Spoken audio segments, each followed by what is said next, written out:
ഇന്ന് നമ്മോടൊപ്പം ഉള്ളത് ചെറുകോട് ആഞ്ജനേയ ആശ്രമത്തിലെ മഠാധിപതി അനുമത് പാദാനന്ദ സരസ്വതി സ്വാമിജികളാണ്. നമ്മൾ രാമനാട്ടുകരയിൽ കേന്ദ്രീകരിച്ചിട്ട് കഴിഞ്ഞ 3 വർഷങ്ങളായിട്ട് ഹൈന്ദവ സമ്മേളനം അത് ഈ വർഷവും വിപുലമായിട്ട് നടത്തുവാൻ വേണ്ടിയിട്ട് സംഘാടക സമിതി തീരുമാനിച്ചിട്ടുണ്ട്. അതിൻ്റെ ഭാഗമായിട്ട് ഇന്ന് സ്വാഗത സംഘ രൂപീകരണമാണ്. അതിനുവേണ്ടി സ്വാമിജി ഇവിടെ എത്തിയിട്ടുണ്ട്. ഇതുമായിട്ട് ബന്ധപ്പെട്ട ചില കാര്യങ്ങൾ സ്വാമിജി നമ്മോട് പറയും. സ്വാമിജിയോട് നമസ്കാരം. സ്വാമിജി, നമ്മുടെ ആശ്രമവുമായിട്ട് ബന്ധപ്പെട്ട് ഇവിടുത്തെ ഹിന്ദു സംഗമവും കൂടെ കഴിഞ്ഞ വർഷം മുതൽ നമ്മൾ ഏകീകരിച്ചാണ് കൊണ്ടുവന്നത്. ഇതേക്കുറിച്ചും അതുപോലെ നമ്മുടെ ഇന്നത്തെ കാലഘട്ടത്തിൻ്റെ ആവശ്യമായിട്ടുള്ള ഈ ഹൈന്ദവ സമ്മേളനത്തെക്കുറിച്ചും സ്വാമിജിയുടെ അഭിപ്രായം പറഞ്ഞാൽ വളരെ നന്നായിരുന്നു. ചെറുകോട് ആഞ്ജനേയ ആശ്രമം കഴിഞ്ഞ 6 വർഷമായിട്ട് നടത്തി വരുന്നതാണ് ഈ രഥയാത്ര. യഥാർത്ഥത്തിൽ ഈ രഥയാത്ര കൊണ്ട് ഉദ്ദേശിക്കുന്നത് ഹൈന്ദവ സനാതനധർമ്മ വിശ്വാസികളുടെ ഒരു കൂട്ടായ്മ രൂപപ്പെടുത്തിയെടുക്കുക എന്നുള്ളതും ഇന്ന് മൂല്യച്യുതി സംഭവിച്ചുകൊണ്ടിരിക്കുന്ന ധാർമ്മിക ബോധത്തെ പുതിയ തലമുറയിലേക്ക് ഉൾപ്പെടെ എത്തിച്ചു കൊടുക്കുക എന്നുള്ളതുമാണ് പരമപ്രധാനമായിട്ടുള്ള ഈ രഥയാത്ര മുന്നോട്ട് വയ്ക്കുന്ന പ്രധാന ലക്ഷ്യം. അത് ഒരു ആധ്യാത്മികമായിട്ടുള്ള ഒരു അന്തസത്ത കൂടെ ഉൾക്കൊള്ളിച്ചുകൊണ്ടാണ് ഈ രഥയാത്ര നടത്തുന്നത്. കാരണം ചെങ്കോട്ടുകോണം ശ്രീരാമദാസ് ആശ്രമമാണ് ആഞ്ജനേയ ആശ്രമത്തിൻ്റെ ഗുരുസ്ഥാനം.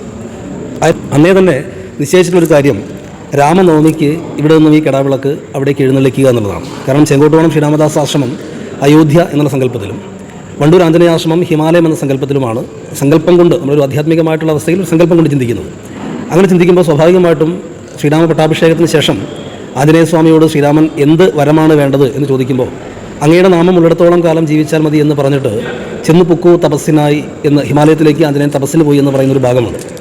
ചെങ്കോട്ടുകോണം ആശ്രമത്തിൽ ശ്രീരാമ നവമിയോടനുബന്ധിച്ച് നടക്കുന്ന പട്ടാഭിഷേകത്തിന് ശേഷം അവിടെ നിന്നും ബ്രഹ്മപാദാന സരസ്വതി പാദങ്ങൾ പകർന്നു നൽകിയ ഭദ്രദീപം കൊണ്ട് ചെന്ന് ഹിമാലയം പൊക്കോ തപസ്സിനായി എന്ന സങ്കല്പത്തിലാണ് അവിടെ നിന്നും ജ്യോതി 5 വർഷം മുമ്പ് ചെറുകോട് ആഞ്ജനേയ ആശ്രമത്തിലേക്ക് കൊണ്ടുവന്നതും ബ്രഹ്മപാദാന സ്വാമി തൃപാദങ്ങൾ അവിടെ അഖണ്ഡ ജ്യോതിയായിട്ട് അത് പ്രതിഷ്ഠിക്കുകയും ചെയ്തത്. അപ്പോൾ തത്വത്തിൽ ചെങ്കോട്ടുകോണം ആശ്രമം അയോധ്യയും ആഞ്ജനേയ ആശ്രമവും ഹിമാലയം എന്ന സങ്കല്പം അവിടെ വന്നു എന്നുള്ളതാണ്. തുടർന്ന് ആഞ്ജനേയൻ ഹിമാലയത്തിൽ തപസ് ചെയ്യുന്നു. പക്ഷേ രാമനവമിക്ക് അയോധ്യയിലേക്ക് എന്തായാലും ഭഗവാന്റെ ജന്മദിനത്തിൽ പങ്കെടുക്കാൻ വേണ്ടി അങ്ങോട്ട് പോയാൽ മതിയാവും. അതുകൊണ്ട് രാമനവമിക്ക് ചെറുകോട് ആശ്രമത്തിൽ നിന്നും ഈ കിടാവിളക്ക് അങ്ങോട്ട് എഴുന്നള്ളിക്കുക എന്നുള്ള ചടങ്ങാണ് യഥാർത്ഥത്തിൽ ഈ രഥയാത്ര കൊണ്ട് ഉദ്ദേശിക്കുന്നത്.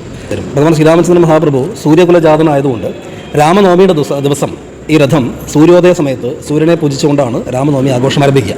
രാമനവമിയുടെ അന്ന് രാവിലെ അവിടെ നിന്ന് വിവിധ പൂജകൾ നിർവഹിച്ചതിന് ശേഷം കന്യാകുമാരി ക്ഷേത്രത്തിലെ ശ്രീകോവിൽ നിന്ന് പകർത്തിയിരിക്കുന്ന ഭദ്രദീപവും കൂടി ഈ അഖണ്ഡ ജ്യോതിയിൽ ലയിപ്പിച്ചതിന് ശേഷം രാമനവമിയുടെ അന്ന് രാത്രി 11 മണിയോടുകൂടി ചെങ്കോട്ടുകോണം ശ്രീരാമദാസ് ആശ്രമത്തിൽ വളരെ ശ്രേഷ്ഠമായ ഒരു ചടങ്ങ്, ചപ്രത്തിൽ അഭിഷേകം എന്ന് പറയുന്ന ഏറ്റവും ശ്രേഷ്ഠമായിട്ടുള്ളൊരു ചടങ്ങ് നടക്കും. ആ ചടങ്ങിലേക്ക് ഈ അഖണ്ഡ ജ്യോതിയും വഹിച്ചുകൊണ്ടുള്ള ചപ്രം, അദ്ദേഹത്തിൻ്റെ അകത്തൊരു ചപ്രം എന്നൊരു സംവിധാനമുണ്ട്, പല്ലക്ക് എന്ന് പറയും. അപ്പോൾ ആ പല്ലക്കിൽ ഭഗവാന്റെ വിഗ്രഹം പ്രതിഷ്ഠിച്ചുകൊണ്ട് ഈ കിടാവിളക്കം വെച്ചുകൊണ്ട് ഈ ചപ്രത്തിൽ അഭിഷേകത്തിൻ്റെ ചടങ്ങിലേക്ക് ഈ രഥം എത്തിച്ചേരും. അതാണ് പ്രധാനമായിട്ടുള്ള ചടങ്ങ്. രാമൻ്റെ ജന്മദിനത്തിൽ ആഞ്ജനേയൻ അവിടെ എത്തിയെന്നുള്ള സങ്കല്പത്തോട് കൂടിയിട്ട് എന്നിട്ട് അവിടെ ആശ്രമത്തിൻ്റെ അധ്യക്ഷനായിട്ടുള്ള സ്വാമിജി തൃപാദങ്ങൾ ഈ വിഗ്രഹത്തിലേക്ക് ശ്രീരാമന് പട്ടാഭിഷേകം നിർവഹിക്കും. പട്ടാഭിഷേകം നിർവഹിച്ചതിന് ശേഷം പിറ്റേ ദിവസം രാവിലെ അവിടെ തിരിച്ച് ആഞ്ജനേയ ആശ്രമത്തിലേക്ക് വരികയും രഥം ആശ്രമത്തിലെത്തിയതിൻ്റെ പിറ്റേ ദിവസം മുതൽ 9 ദിവസം നീണ്ടു നിൽക്കുന്ന അധ്യാത്മ രാമായണ നവാഹയജ്ഞം, 9 ദിവസം കൊണ്ട് രാമായണ നവാഹയജ്ഞവും 9ാം ദിവസം ഗുരുനാഥൻ്റെ പരമഗുരുവായിട്ടുള്ള നീലകണ്ഠ ഗുരുപാദരുടെ ജന്മനക്ഷത്രമായിട്ടുള്ള തൃക്കേട്ട ദിവസം മഹാ ആറാട്ടോട് കൂടിയിട്ട് 1 മാസം നീണ്ടു നിൽക്കുന്ന ആശ്രമത്തിൻ്റെ വാർഷിക ഉത്സവത്തിൻ്റെ ചടങ്ങുകൾക്ക് പരിസമാപ്തി കുറിക്കുകയും ചെയ്യും. ഇതാണ് ഈ ഒരു രഥയാത്രയുടെ ആധ്യാത്മികമായിട്ടുള്ള ഒരു അന്തസത്ത എന്ന് പറയുന്നത്. ഇത് കഴിഞ്ഞ 2 വർഷമായിട്ട് രാമനാട്ടുകരയിലെ ഹൈന്ദവ സനാതനധർമ്മ വിശ്വാസികൾ ഇവിടെ നടത്തുന്ന ഹിന്ദു സ്വാഭിമാന സമ്മേളനത്തിൻ്റെ ഒരു പ്രധാന ഭാഗമായിട്ട് ഈ രഥയാത്ര സ്വീകരിച്ചു വരുന്നു. കാരണം ഈ രഥയാത്ര വരുന്നത് ധാർമ്മിക സങ്കല്പങ്ങളെ സമാജത്തിലേക്ക് എത്തിക്കുന്നതിന് വേണ്ടിയിട്ടുള്ള ഒരു ഉപാധിയാക്കിക്കൊണ്ടും പ്രത്യേകിച്ച് ഭഗവാൻ ശ്രീരാമചന്ദ്ര മഹാപ്രഭുവിൻ്റെ സങ്കല്പത്തിലായതുകൊണ്ട് ധർമ്മത്തിന് പ്രാധാന്യം കൊടുത്തുകൊണ്ട് ചെയ്യുന്ന ഒരു പ്രവൃത്തി ആയതുകൊണ്ടും രാമനാട്ടുകരയിലുള്ള മുഴുവൻ ഹൈന്ദവ സനാതനധർമ്മ വിശ്വാസികളും ഒത്തുചേർന്നുകൊണ്ട് ഇതൊരു മഹാ ആഘോഷമാക്കി മാറ്റുകയും ഹിന്ദു സ്വാഭിമാന സമ്മേളനമാക്കി മാറ്റുകയും ചെയ്യുന്നു എന്നുള്ളത് ഈ ദേശത്തിൻ്റെയും ഈ ദേശത്തെ ഹൈന്ദവ സനാതനധർമ്മ വിശ്വാസികളുടെയും ഒരു കൂട്ടായിട്ടുള്ള പ്രവർത്തനത്തിൻ്റെ ഫലവും അവരുടെ ആവശ്യവും ആയിട്ട് മാറുന്നു എന്നുള്ളതാണ്. കാരണം നമുക്കറിയാം ഒട്ടനവധി വിഷയങ്ങൾ ഈ സമാജത്തിൽ, പ്രത്യേകിച്ച് ഈ കോഴിക്കോട് ജില്ലയുടെ പല ഭാഗങ്ങളിലും അധാർമികമായിട്ടുള്ള പ്രശ്നങ്ങൾ, അതുപോലെ ലഹരിക്ക് അടിമപ്പെട്ടുള്ള യുവത്വം, ഇങ്ങനെ പല വിഷയങ്ങൾ നമ്മൾ നേരിടുന്നുണ്ട്. ഇതിനൊക്കെ ഒരു മറുപടി കൊടുക്കണമെങ്കിൽ അതിന് ധാർമ്മികമായിട്ടുള്ളൊരു മൂല്യമുള്ള തലമുറയെ വാർത്തെടുത്തേ മതിയാകും.